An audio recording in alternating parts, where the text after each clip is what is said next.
with the economy faltering, many Americans are cutting back on vacations. But as the end of summer approaches, there are some great deals to be had at home and especially abroad, where the American dollar is strong. CBS News travel editor Peter Greenberg joins us now with some tips from Tampa this morning. Peter, good morning.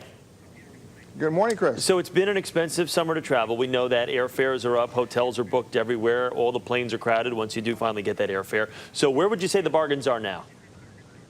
Well, what's happened is traditionally the travel deals are not even announced until the end of August, and they kick in about a week after Labor Day. Not this summer. It's already started now. You're finding deals, for example, right here in Florida. If you book in the next 2 or 3 days, all the hotels at Walt Disney World go down to about $69 a day, but that starts from August 14th, and it's good through October 1st.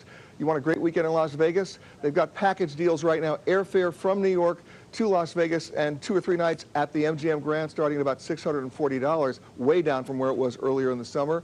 And then in the cruise area, how about this? A 4-night cruise from Miami to Cozumel on Celebrity, $329 a person. That averages out to about $80 a day. That is not a bad deal. And last but not least in this area, if you want to go overseas to London, listen to this for a price comparison. New York to London on Delta right now is about $678. Last week, Chris, that fare was $1,900, and that's coach. So what are the best deals here domestically, though? I know you kind of touched on some, but what would you say right now, if I'm sitting at home and I'm watching, what is the very best domestic deal I can find?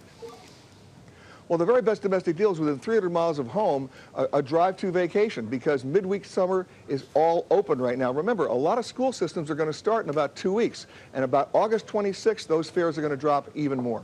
Got it. Okay. The U.S. dollar is also taking a beating against the euro and the pound, but you say there are some great bargains overseas where where the dollar is still king over there. Are there any target spots that you like overseas?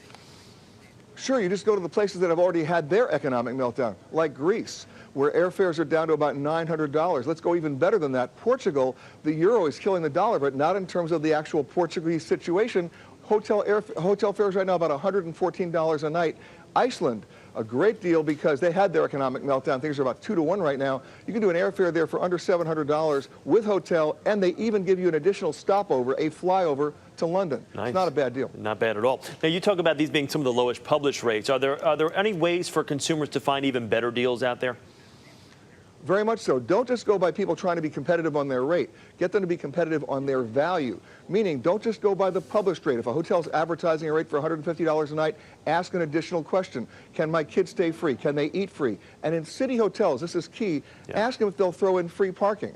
Bottom line is, I was at a hotel recently, I asked that question, I had a rental car, and they said they'd throw in the free parking. I only found out later they were charging $52 a night for parking. I saved on a 3-night deal $150. Nice job. Great advice as always. And just remember, no matter where you go, the worst they can say is no. So always ask the question. Peter Greenberg, thanks so much. Good to talk to you. You got it.